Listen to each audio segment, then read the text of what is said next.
पहले Nifty metal index की भी बात कर लेते हैं। निफ्टी मेटल इंडेक्स सबसे बड़ा सेक्टोरल गेनर भी है आज के ट्रेडिंग सेशन में।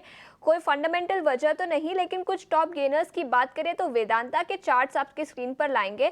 करीब 3% की तेजी यहाँ पर दिखी है, 4% की तेजी। याद रखें वेदांता के नतीजे भी आज आएंगे बाजार बंद होने के बाद, लेकिन 4% की तेजी वेदांता पर दिखी है। इसके अलावा जिंदाल स्टील और JSW स्टील में भी 3.5 से 4% की तेजी है। सोनी, आपसे पूछना चाहूंगी, सबसे पहले निफ्टी मेटल इंडेक्स पर अपनी राय दीजिए। आज के ट्रेडिंग सेशन में जो तेजी दिखी है, क्या वो अगले हफ्ते भी कंटिन्यू हो सकती है? और उसके अलावा तीनों ही top gainers Vedanta, JSW steel और जिंदाल स्टेनलेस, इन पर भी अपनी राय दीजिए। देखिए, मेटल्स में पूरा का हम देखेंगे आज थोड़ा रिकवरी है, बट डेफिनेटली यहाँ पे एक शॉर्ट रोल्स बने हुए थे अगस्त सीरीज के लिए। आज अगर शॉर्ट कवरिंग नजर आएंगे इंडेक्स में तो यहाँ पे कंटिन्यू कर सकता है, वो थोड़ा सा रिवर्सल अप ट्रेंड दिखा सकता है। वेदांता की बात करें तो 450 452 पे एक रेजिस्टेंस है, उसके ऊपर ही अगर निकाल पाता है तो आपको एक फर्दर अपसाइड टुवर्ड्स 475 480 के रेंज पे नजर आ सकता है। इमीडिएट बेसिस पे सपोर्ट इमीडिएट बेसिस पे सपोर्ट है इसका 435 पे। वहीं पे अगर उसको दोबारा ब्रेक करता है तो आपको दोबारा 400 के करीब नजर आ सकता है।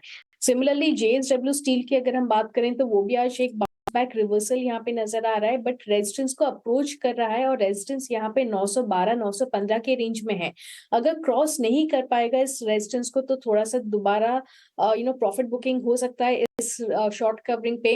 एंड अगेन आपको टुवर्ड्स 890 880 के लेवल्स नजर आ सकते हैं। सो थोड़ा सा कॉशियस प्ले कीजिए, बिकॉज एंटायर लॉन्ग रोल्स तो नहीं बने हैं बट थोड़ा सा शॉर्ट बने हैं, और ये ऐसा ना अगर शॉर्ट कवरिंग ना नजर आए बैक टू बैक तो वो ऊपर में सेल ऑन राइज का एक दबाव बनते जाएगा एंटायर स्पेस में।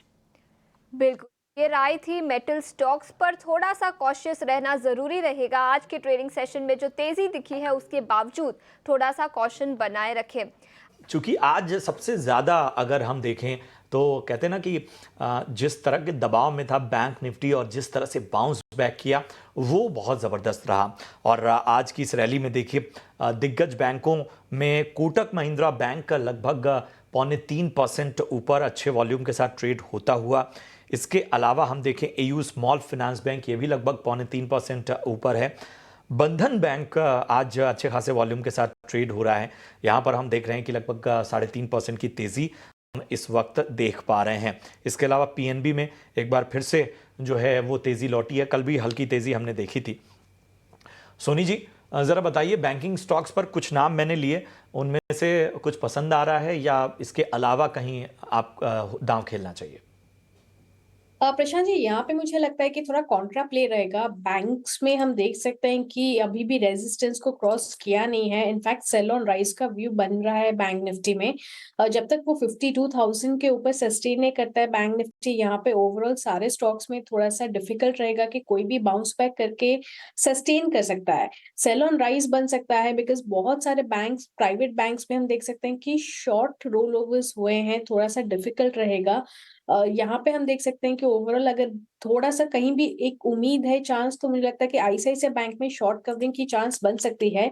हालांकि कल उसने 1200 के नीचे क्लोज दिया था, बट आज वो वीकली क्लोजिंग अगर कोशिश करे तो 1250 के ऊपर अगर निकाल पाता है तो यहाँ पे रिवर्सल के चांस आ सकते हैं शॉर्ट कवरिंग। सो ICICI बैंक में नजर रहेगी मेरी यहाँ पे, बट अगर नहीं कर पाता है 1220 के ऊपर क्लोज नहीं कर पाता है तो थोड़ा सा डिफिकल्ट रहेगा। एनी ब्रेक अगर 1180 को ब्रेक करता है तो ICICI बैंक में आपको एक सेल ऑफ नजर आ सकता है टुवर्ड्स 1140। सो थोड़ा सा कॉशियस रहिए बैंकिंग में।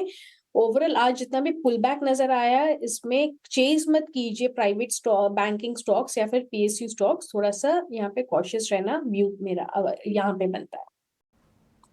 थोड़ा सा आपको सतर्क वाला नज़रिया यहाँ पर अपनाना होगा और उसकी वजह भी सोनी जी ने आपको बताई कि आखिर ऐसा क्यों। की बात करें तो निफ्टी IT इंडेक्स में भी अच्छी खासी तेजी दिखी है, लेकिन साइंट ये एक स्टॉक है जहां पर करीब 6% की गिरावट आज दिखी है। नतीजे काफ़ी कमज़ोर थे। मैनेजमेंट के कमेंट्री की बात करें तो उन्होंने FY25 पूरे साल के लिए अपना गाइडेंस भी आया है। पहले उनका मानना था कि हाई सिंगल डिजिट का guidance revenue growth company achieve कर पाएगी, लेकिन अब उनका मानना है कि FY25 FY24 के मुताबिक फ्लैट ही रह सकता है। इनफैक्ट कई सारे ब्रोकरेज हाउसेस ने तो स्टॉक को डाउनग्रेड भी किया है। मॉर्गन स्टैनली की बात करें तो उन्होंने स्टॉक को डाउनग्रेड किया है, अंडरवेट की राय दी है और टारगेट प्राइस भी ड्रास्टिकली घटाया है। 1550 रुपए प्रति शेयर का आप लक्ष्य दिया है और निफ्टी आईटी इंडेक्स और बाजार में तेजी है, लेकिन साइंट इस स्टॉक में करीब 5.5 से 6% की गिरावट दिखी है। जतिन, आपसे पूछना चाहूंगी, साइंट इस IT mid cap IT stock पर आपकी क्या राय बनेगी?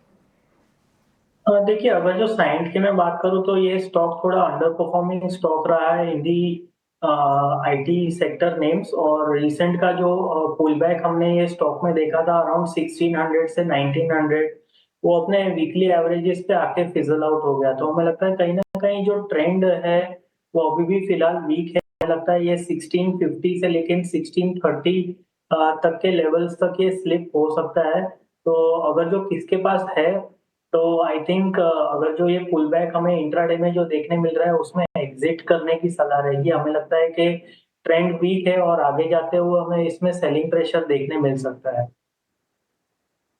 स्टॉक्स को भी रडार पे लाते हैं और सैलेट होटल्स जो है उसने गोवा में 137 करोड़ में 11 एकड़ जमीन खरीदी है। तो चैलेट होटल्स को आपके सामने लेकर आते हैं और क्या वहां पर रणनीति है ये हम समझने की कोशिश करेंगे।